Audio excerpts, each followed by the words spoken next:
In the heart of a bustling city known for its rich culture and eclectic art scene, there lived a talented black artist named Miles.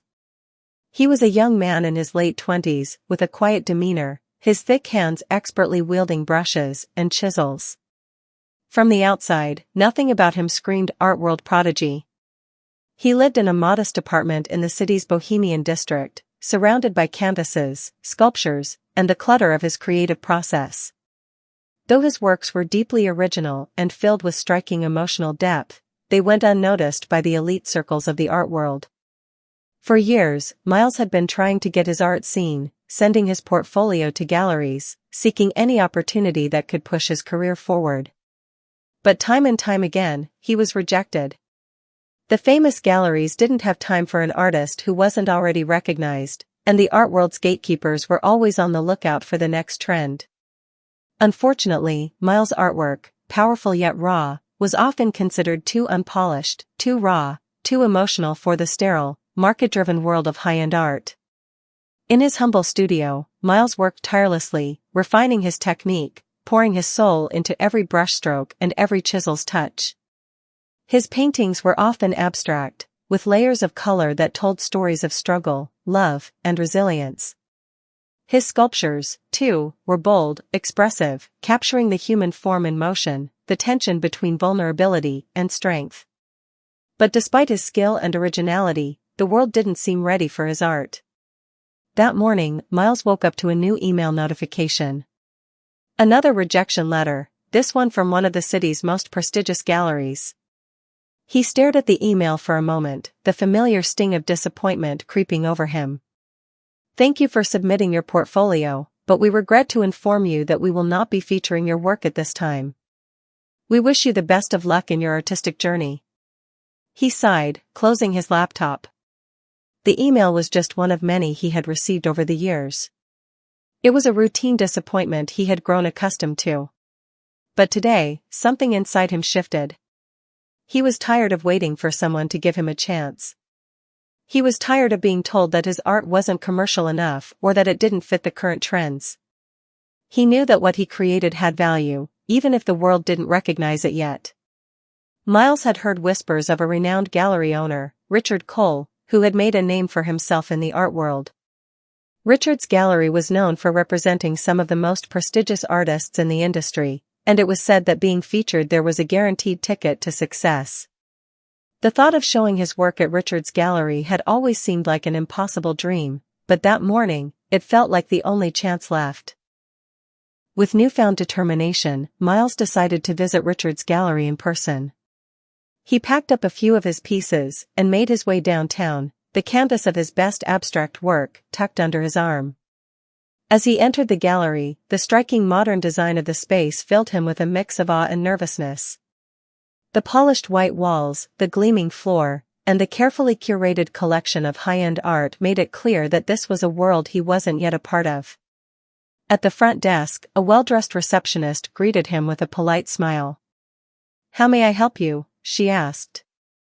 "I'm here to see Mr. Richard Cole," Miles replied, his voice steady but tinged with the anticipation of someone who knew he was about to step into unfamiliar territory. The receptionist raised an eyebrow, clearly surprised. "Mr. Cole is busy at the moment. If you'd like to leave your contact information, I'm sure he'll get back to you." "I'd rather speak to him in person," Miles insisted, his grip tightening on the canvas under his arm. "It's important." She studied him for a moment, her gaze drifting to the canvas before nodding. "Very well. Wait here, please." Miles stood in the minimalist lobby, his eyes scanning the artwork on display. Each piece seemed to exude an air of exclusivity, well-known artists, recognizable styles, and heavily curated works. The gallery was a world he had only dreamed of entering, and yet, it felt foreign to him. The work here, though beautiful, lacked the raw, emotional depth he poured into his creations. But he understood, it was about reputation, connections, and trends. He knew his art didn't fit that mold, but he was determined to try anyway. After what felt like an eternity, the receptionist returned, leading Richard Cole into the room. Richard was a tall, imposing figure in his 50s, dressed in a tailored suit that screamed affluence. His silver hair and sharp features made him look every bit the part of a successful art mogul. He extended his hand with an air of disinterest. "Mr. Cole," Miles said, shaking his hand firmly. "My name is Miles. I'm an artist, and I'd like to show you my work." Richard raised an eyebrow. "I don't normally take unsolicited submissions. But go ahead. Let's see what you have." Miles set the canvas down carefully on the floor and opened the protective cover. The painting was one of his most expressive pieces, a chaotic yet harmonious blend of reds, blacks, and golds. It was a powerful abstract portrayal of the emotional journey of overcoming adversity. Miles felt his heart race as he waited for Richard's reaction. Richard took a quick glance at the painting, his expression unreadable. He stepped back, his lips curling into a small, dismissive smile. He murmured, almost condescendingly. "This is interesting. But it's not really what we're looking for here. It's a bit raw, don't you think? There's no market for this kind of work. It's not polished enough for the elite collectors." Miles' stomach twisted. He had expected rejection, but the sting of Richard's words was more biting than he anticipated. "Look," Richard continued, his tone casual, "you have talent, I'll give you that. But you need to understand something. Art is not just about expressing yourself, it's about selling your vision to the right people. What you have here isn't going to appeal to the high-end collectors. They want refined, sophisticated pieces. Not something that looks like it came straight out of an emotional meltdown." Miles' face flushed, his fingers tightening around the edge of the canvas. He had heard these words before, from others who didn't understand the depth and raw beauty of his work. But from Richard, they stung in a way he hadn't anticipated. Richard wasn't just rejecting him, he was belittling everything Miles stood for as an artist. "I'm sorry, but this just isn't what we're looking for," Richard added, his eyes drifting to the next piece in the room, clearly uninterested in hearing more. Miles stood there for a moment, his mind racing. Every instinct told him to leave, to walk away and never look back. But something else, something deeper inside him, refused to let him shrink into the background. He had come here for a reason, and he wasn't about to let Richard's words define him. "Thank you for your time," Miles said quietly, nodding. He gathered his things and walked out of the gallery, his mind still buzzing with the unfairness of it all. But beneath the frustration, there was also a quiet resolve. Miles knew that the art world could be cruel, but he also knew that his work had value, even if no one else saw it yet. As he left the gallery, the city's bustle felt both alien and comforting. Miles was determined to find a way into this world, no matter how many doors were slammed in his face. He would keep creating, keep pushing forward. The world would eventually recognize him, and Richard, and others like him, would one day have no choice but to acknowledge the power of his art. For now, though, he had no idea that his journey was about to take an unexpected turn. A turn that would change everything, because the world wasn't done with him yet. Miles left Richard's gallery with the bitter taste of rejection lingering in his mouth, but he refused to let it consume him. As he walked down the bustling streets, the sound of city life surrounded him, but his thoughts were focused on the words Richard had said. "Not polished enough for the elite collectors," he had mocked. Miles knew his work was bold, unrefined at times, but it carried the weight of his experience and emotion. It was raw, but it was real. And he believed, deep down, that the world needed to see that. That evening, after a long walk to clear his mind, Miles returned to his modest apartment, the familiar smell of paint and turpentine welcoming him home. His studio was filled with canvases leaning against every wall, sculptures half finished and waiting for his next touch. He dropped his bag on the floor and sat down at his workbench, his mind swirling with frustration. But as he began to prepare his next piece, he received an unexpected phone call. "Hello," he answered, his voice tight from the events of the day. "Is this Miles?" came the voice on the other end, smooth, confident, and oddly familiar. "Yes, it is," Miles replied, trying to place the voice. "This is Richard Cole," the voice continued, sending a jolt of surprise through Miles. He hadn't expected to hear from Richard again. Not after the harsh rejection at the gallery. I wanted to personally apologize for my comments earlier. I've had some time to think about it, and I realize I may have been too quick to judge. Miles stiffened, unsure of where this was going. Richard's apology felt insincere, like a formality rather than a genuine change of heart. Still, he listened, his grip tightening on his phone. "I'd like to invite you back to the gallery," Richard said, his tone warmer now. "I think we may have been too hasty, and I'd like to see more of your work. Perhaps I was wrong about you." Miles paused. This was the moment he'd dreamed of, an opportunity to prove himself. The chance to show Richard that his art was worth more than just a cursory glance. It could have been a turning point, the moment he entered the art world's upper echelons. But Miles was no longer interested in chasing someone's approval, especially after Richard's earlier dismissal. His pride, hurt by the mockery, was quick to remind him of how little Richard had respected him just hours before. The idea of returning to the gallery felt almost humiliating now. Still, the thought of what this could mean for his career gnawed at him. "I'll think about it," Miles finally said, his voice neutral. He wasn't ready to make a decision. "Not yet." "Take your time," Richard said, his voice now more patient. "I'll be waiting for your call." After the call ended, Miles sat there for a few minutes, lost in thought. He couldn't deny the temptation. The art world had always been a dream he hadn't yet reached, and this was the opportunity to get closer to that world. But something about the way Richard had spoken, the condescension that was still laced in his words, made Miles feel small. He didn't need someone like Richard to validate his talent. He didn't need to beg for respect. The next morning, Miles woke up with a decision made. He wouldn't go back to the gallery. He wouldn't return to the man who mocked him. Instead, he would prove Richard wrong in the best way possible, by achieving success on his own terms. And then, to his surprise, something happened that would change the course of his entire life. It started with a chance encounter. Miles had decided to attend a small art exhibit at a local venue that afternoon. It wasn't the glamorous gallery he had imagined himself in, but he had heard that there would be several prominent art collectors and curators in attendance. It was a long shot, but he hoped it would be an opportunity to network and find someone who could truly appreciate his work. As he entered the venue, Miles felt the familiar discomfort of being an outsider. The room was filled with well-dressed art aficionados, some speaking in hushed tones, others admiring the displays with an air of detached sophistication. He stood in the corner for a moment, watching the crowd, wondering if he should leave. But he had come too far to back down now. With a deep breath, Miles approached a nearby painting, his fingers gently grazing the frame as he studied the brushstrokes. He had always been drawn to the texture of paint, the way an artist could leave behind a signature mark in every stroke. He was lost in his thoughts when a voice broke through. "I see you're interested in this one," said a man standing beside him.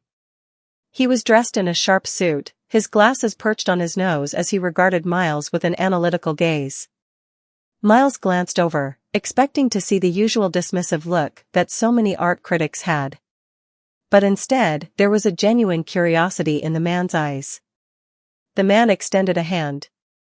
"I'm Samuel, a collector," he said. "Are you an artist?" Miles hesitated for a moment, unsure if he should mention his struggles at galleries like Richard's. But the sincerity in Samuel's expression made him decide to speak up. "I am," Miles said. "Actually, I've been trying to get my work seen by bigger galleries, but it's been difficult." Samuel's eyes lit up. "That's interesting. What kind of work do you create?"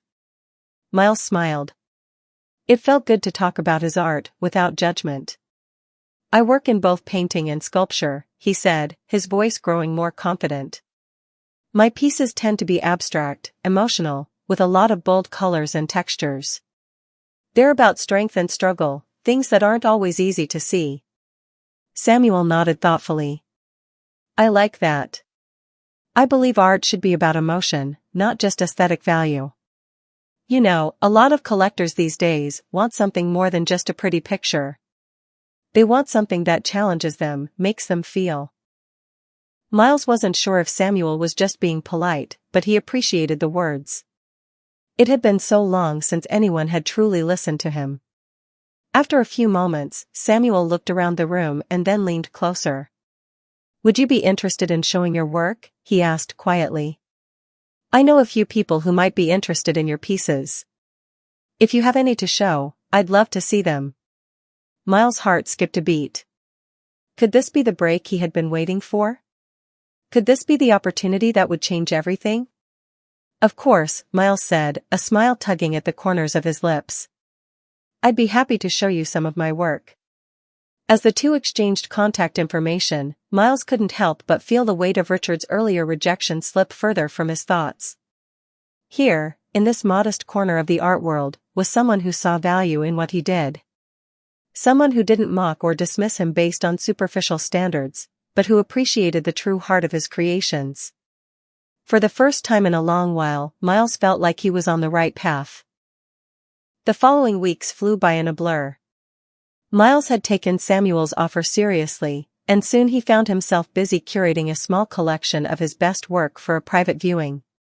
Samuel had introduced him to several collectors, and through their networks, the word about Miles' artwork began to spread like wildfire in the underground art world.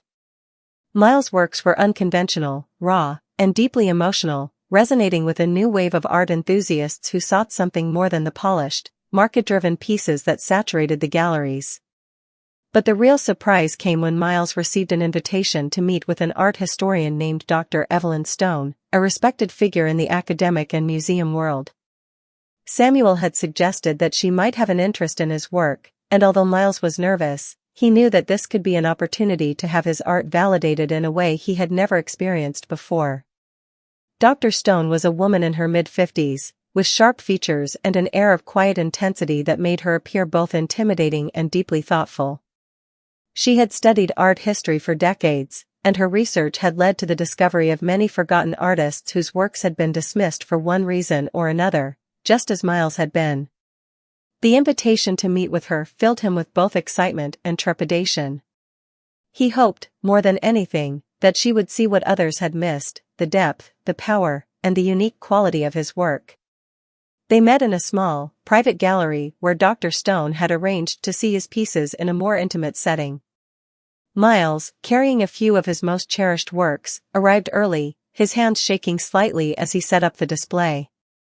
His nerves were palpable, but he forced himself to focus, arranging the canvases and sculptures with care. As he worked, he couldn't help but think of Richard, the gallery owner who had ridiculed him just months before. He thought about how little people like Richard understood the value of raw emotion in art, how they focused more on trends and commercial appeal than the deeper story an artist could tell through their work. When Dr. Stone arrived, she was accompanied by a colleague, a young assistant who immediately began photographing the pieces. Dr. Stone, however, took her time to examine each work closely. She started with one of Miles' paintings, a chaotic swirl of reds, oranges, and blacks that seemed to vibrate with energy. Her eyes narrowed as she studied it, moving closer, inspecting the textures, the layers of paint that revealed a story beneath the surface. She didn't say anything at first, but her silence was not uncomfortable. It was the kind of silence that suggested deep contemplation. After a few moments, she turned to Miles, her expression serious, but not unfriendly. "Tell me about this piece," she asked, her voice calm but intense. Miles felt a surge of emotion. Here was someone who wasn't dismissing him, someone who wanted to know the story behind the paint, the meaning behind the chaos. He took a deep breath and began to speak. "This piece represents the inner conflict of someone who's been through hardship," he explained, his voice steady despite his nerves. "It's about the struggle to overcome, to find peace amid the chaos of life. The way the colors bleed into each other, it's the emotional collision of fear, anger, and hope. It's not about creating something beautiful, it's about capturing the essence of a moment, the raw feeling of being human." Dr. Stone nodded slowly, her eyes never leaving the painting. She looked deep into the layers, tracing the movement of the brushstrokes with a keen eye, as if trying to unlock something hidden beneath the surface. "And this one?" she asked, moving to the next piece. It was a sculpture, a striking representation of a man in mid-motion, his body twisted in a way that conveyed both strength and vulnerability. Miles had spent weeks shaping the figure, carefully crafting each curve and angle to reflect the tension between power and fragility. It was a representation of the human spirit in its most raw form, unpolished, yet powerful. This one, Miles said, is about the strength we don't always see in people. It's about vulnerability, how we often hide our true selves, but deep down, we have this incredible ability to push through and endure. The figure isn't perfect, but that's what makes it strong. It's the imperfections that tell the story. Dr. Stone stood silently for a few moments, considering his words. She ran her fingers lightly over the surface of the sculpture, nodding as if she were making a mental connection. Then, she turned to her assistant, who had been busy documenting the pieces, and spoke in a low voice, her words directed more at him than Miles. "Take a note," she said. "This artist is doing something very important here. These pieces are not just art, they are a reflection of something far deeper. They hold a kind of truth that is rarely seen in contemporary art today." The assistant nodded, jotting down notes. Miles felt his heart race. He had hoped for recognition, but this was more than he had dared to dream.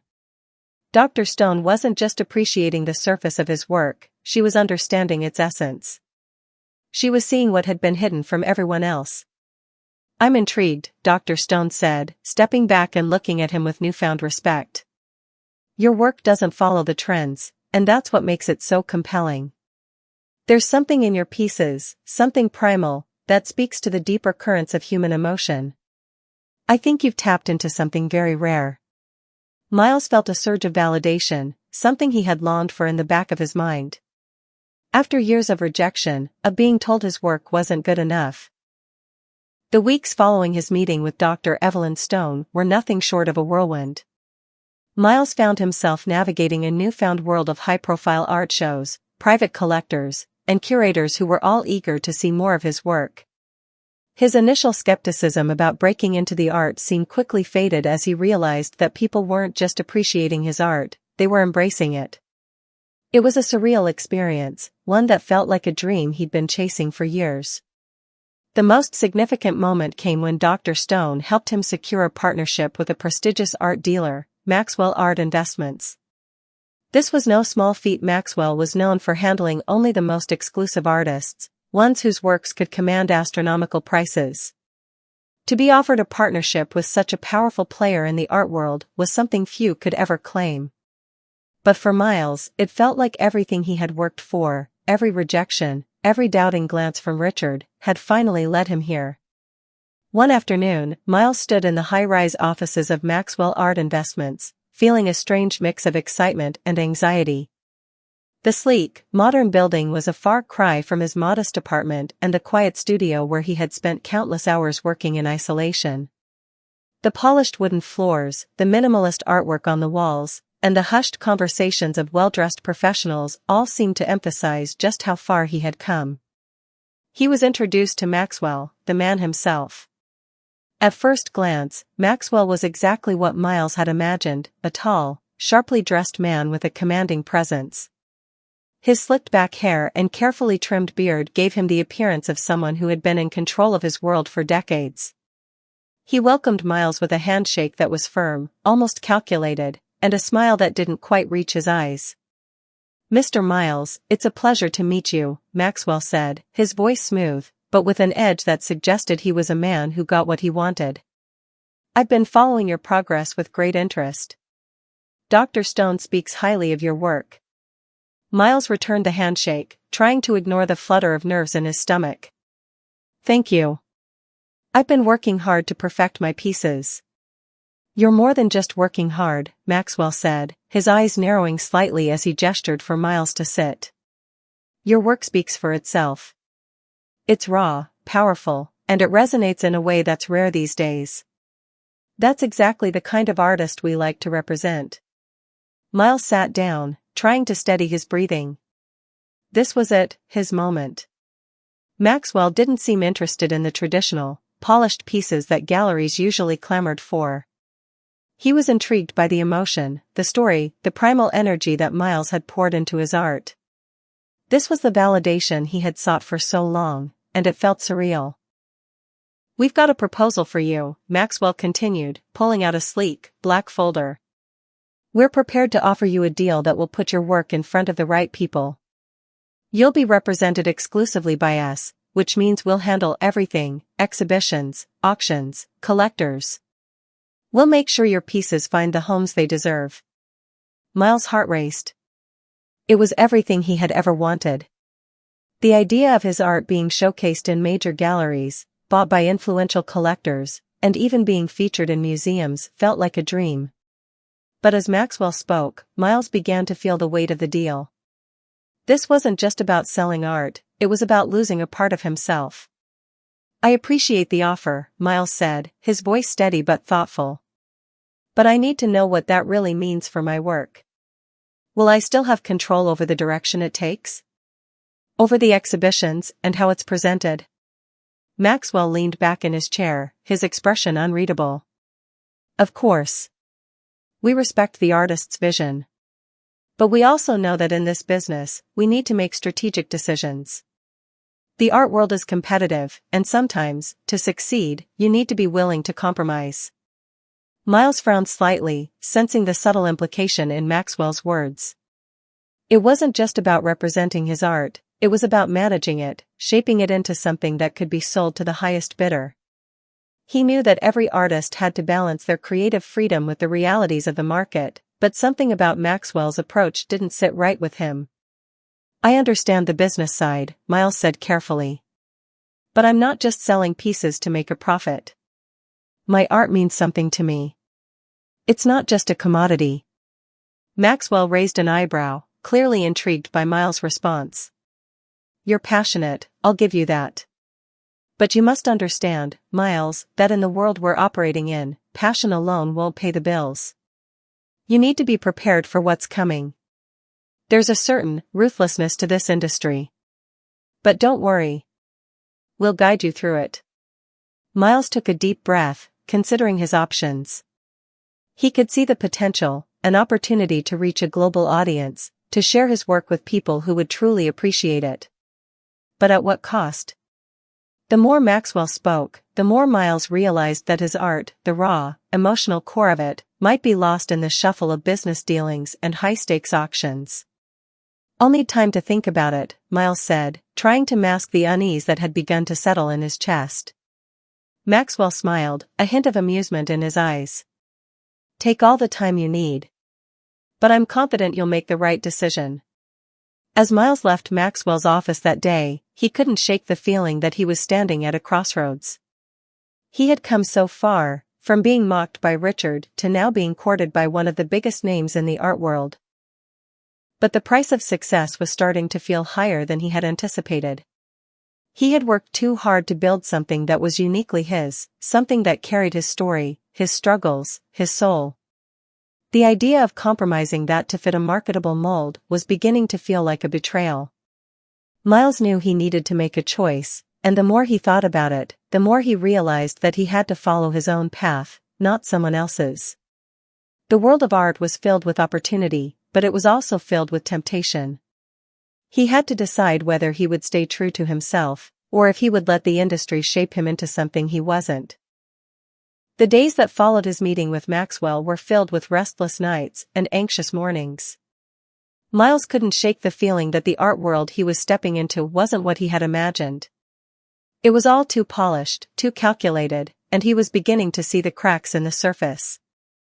Art, in its purest form, was supposed to be about raw expression, truth, and freedom.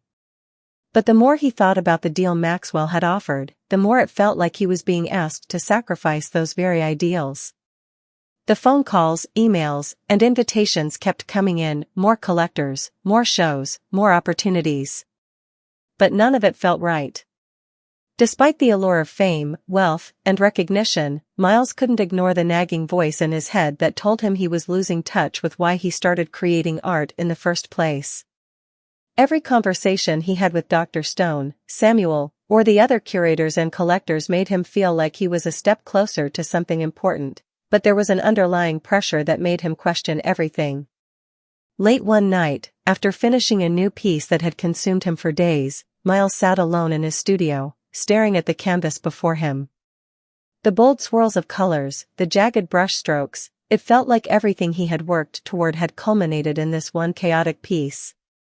It was both an expression of his frustrations and a reflection of his creative journey.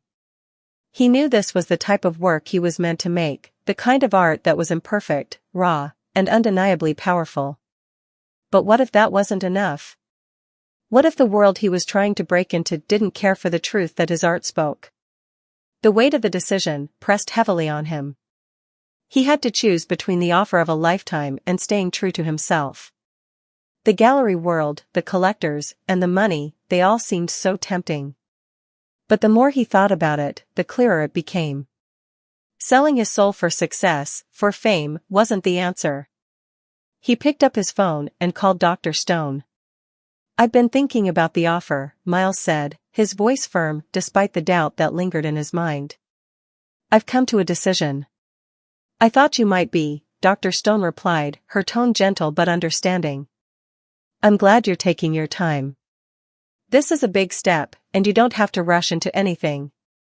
"I've made up my mind," Miles said, his chest tightening. "I'm not going to sign with Maxwell."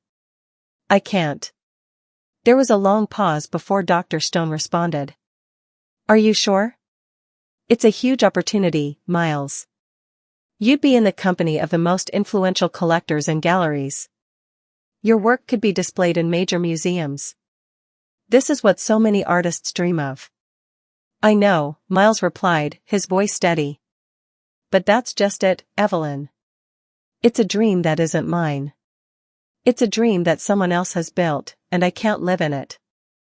I can't sell my work just to be part of a system that only cares about money and trends. I want my art to speak for itself. I want it to be true to who I am." Dr. Stone was quiet for a moment, and when she spoke again, her voice was filled with a new kind of respect. "I understand, Miles. I've seen too many artists lose themselves in the process of making it.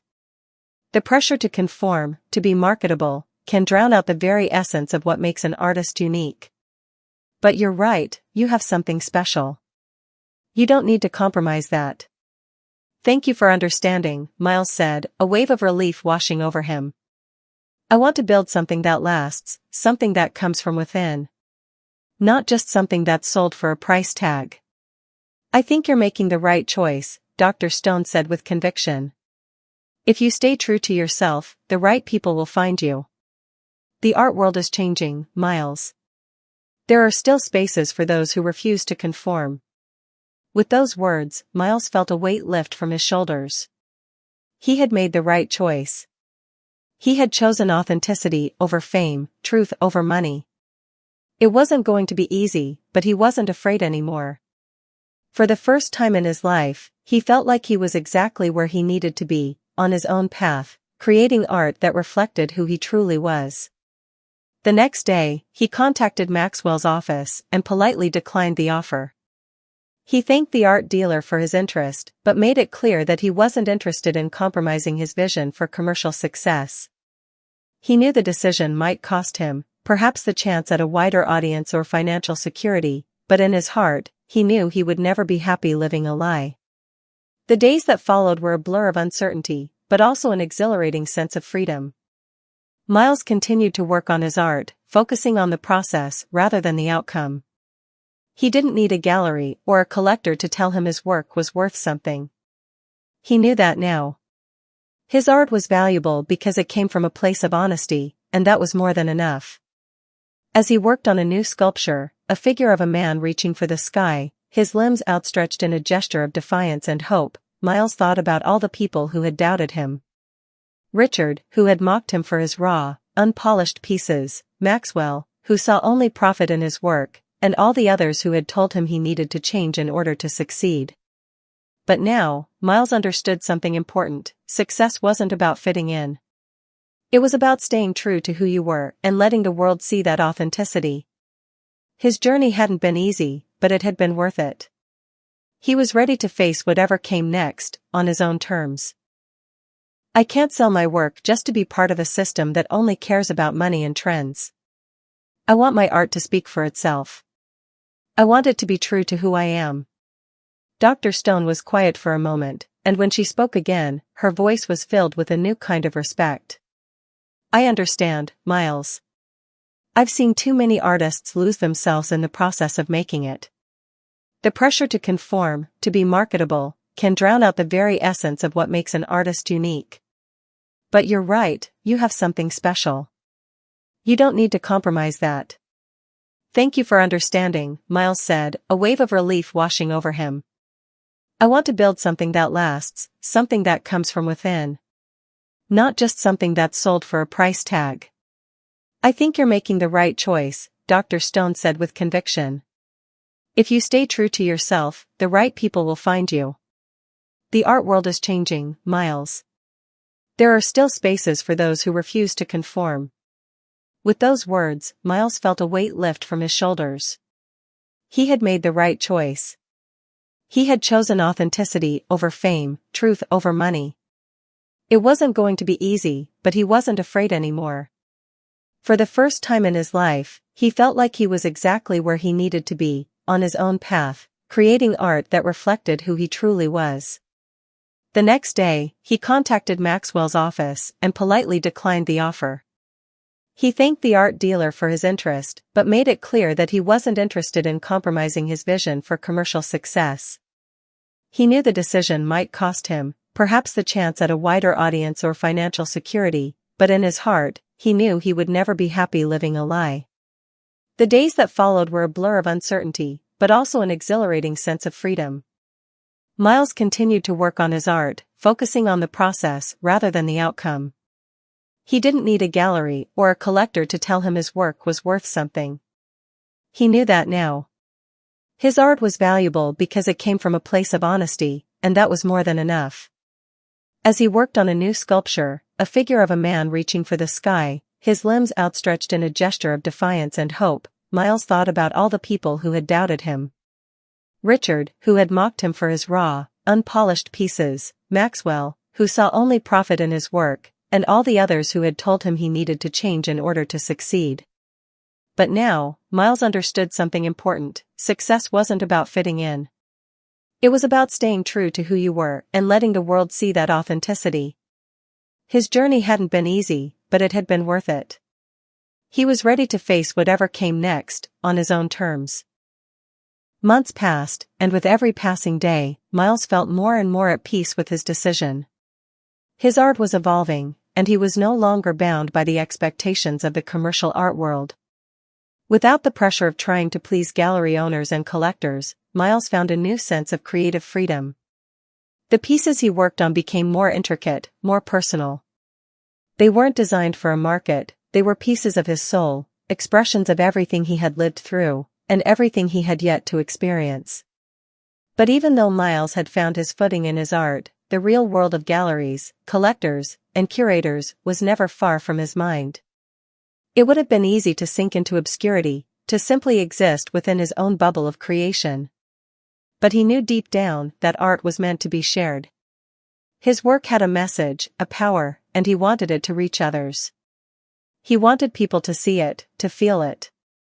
One afternoon, Dr. Stone reached out to him with an invitation he couldn't ignore. "Miles, there's an exhibition coming up at the Galactic Gallery in New York," she told him over the phone.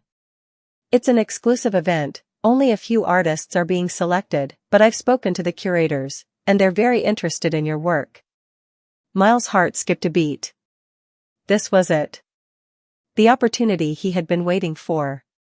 He knew Galactic Gallery was one of the most prestigious spaces in the world, and a show there could change everything for him.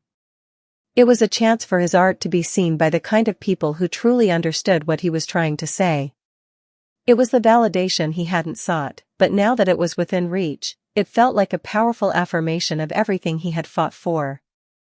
"I'm honored," Miles said, his voice thick with emotion. "I'd love to be part of it." Dr. Stone's voice softened. "I'll make sure your work gets the attention it deserves. But remember, this is just one step. The art world can be fickle, and not everyone will understand what you're trying to do. There will be criticism, and there will be those who want to reshape your art to fit their mold. Stay true to yourself, Miles. Don't let them take away your voice. Her words rang in his ears as he prepared for the exhibition. He knew this would be a defining moment in his career. If he could make it through this and still hold on to his authenticity, he would have proven to himself that he didn't need to compromise to succeed. The day of the exhibition arrived, and Miles stood before his collection of pieces, paintings, sculptures, and mixed media works. The space was grand, with towering walls and gleaming floors that reflected the work displayed around him. Curators, collectors, and art enthusiasts milled around, admiring the works, their faces lit with quiet admiration or intense scrutiny. Some had already gathered in front of his sculptures, whispering to each other in hushed tones. He could feel the tension in the air as people took in his work, their expressions ranging from confusion to awe. It was everything he had hoped for and feared at the same time. His art was raw, imperfect, and visceral, a stark contrast to the perfectly curated pieces around him. But as the evening wore on, Miles noticed something unexpected. There were collectors who paused longer than usual in front of his work, staring deeply at each piece, their faces thoughtful. There were whispers of admiration, not just for the technique, but for the emotion his pieces conveyed. These weren't just people looking for an investment, they were people who truly understood what his work was about. Then, a familiar face appeared in front of him. Dr. Stone, looking more radiant than ever, with a satisfied smile that made Miles feel like everything was falling into place. "You've done it," she said quietly, her eyes twinkling with pride. "Your work is speaking for itself." "I wasn't sure how they'd react," Miles admitted, still taking in the crowd of people. "It's not like anything else here." "That's exactly why they're drawn to it," Dr. Stone said, a hint of excitement in her voice. "You've managed to create something that's not just another piece of decor. It's a statement. It's real. And that's what people are responding to. They're seeing the truth in your art, and they're seeing you." Miles nodded, feeling the weight of her words settle into his chest. This was it, the moment he had been waiting for. His art was being seen for what it was, not for how much it could sell for or whether it fit into a trend. It was being understood. But as the night continued, an unsettling shift began to occur. A well-dressed man, clearly a major collector, approached Dr. Stone and Miles with a smile that was far too polished. "I must say," the man said, his voice smooth as silk, "I've been looking at your work, Mr. Miles. It's certainly unique, in its rawness. But I have to wonder, how long will this style last? Do you think it can stay relevant in an increasingly commercialized world of art?" Miles felt a chill run down his spine as the man's words cut through the air. There it was, the question he had been dreading. The insinuation that his art, his truth, might be too radical to have a lasting place in the world. That it might not conform enough to be accepted. Before Miles could respond, Dr. Stone stepped in, her voice calm but firm. "Art isn't about staying relevant in a commercialized world," she said, her gaze unwavering. "It's about staying true to what it represents. Miles' work doesn't need to be fashionable to be valuable. It speaks to something far deeper, something timeless. If you're looking for trends, you may be in the wrong place." The collector's smile faltered, but he quickly recovered. "Of course," he said, nodding. "I'm sure there's a niche for it." "Thank you for your time," Dr. Stone said, her tone polite but final. The night of the exhibition had come and gone, but its impact on Miles lingered long after the last of the guests had left Galactic Gallery. He'd felt the weight of the world on his shoulders, but there was an undeniable sense of triumph in his heart. The rejection from the collector had stung, yes, but it had also fueled his resolve. For the first time, Miles was truly free. Free from the expectations, the constraints, and the pressure to conform to what others thought art should be. He had taken a stand, and in doing so, he had reaffirmed his commitment to his craft and his own truth. But now, as he sat alone in his studio once again, there was a new energy around him. The space was familiar, the walls still held the marks of his most difficult struggles, but now, the air felt lighter, almost electric. Miles knew that the journey ahead would be long and filled with challenges. The world of art was vast and unpredictable, but he wasn't afraid. He was ready. The phone call from Dr. Stone the following morning only reinforced that sense of possibility. "I've been getting messages from people who were at last night's show," she said, her voice filled with excitement. "Collectors, curators, even a few art critics. They're all asking about your work, asking to see more, to get in touch. You've made an impression, Miles. This is just the beginning." For a moment, Miles didn't know how to respond. The weight of the night before had been so heavy with self-doubt and fear of failure, and now, just a few hours later, he was hearing that his work had captured the attention of people who were willing to listen, not for its marketability, but for its authenticity. This wasn't the validation he had once craved, but it was something much deeper: respect. Respect for his artistry, for his voice, and for the stories he was telling. I'm still processing everything," Miles admitted, his voice soft. "But I can't ignore the fact that something's changing. Something's happening, Evelyn." "That's the energy I've been hoping to see," she said warmly. "You found your place in this world, Miles. And it's not about chasing trends or fitting into someone else's mold. It's about creating something that has meaning. That's what's going to make you stand out." Over the next few weeks, the flood of messages and interest in Miles' work didn't slow. In fact, it only intensified. His pieces were being discussed in art forums, shared on social media by influencers who admired his authenticity, and even mentioned in a few prominent art blogs. His name, once obscure and unrecognized, was now being whispered in the same circles as well-known artists. The offers came in, offers to exhibit at new galleries, to participate in private auctions, and even requests for commissions. It wasn't just the art world that was paying attention. Miles had become a symbol of artistic independence, of staying true to one's vision in a landscape that often demanded conformity. And that was worth more than any recognition or fame could ever provide.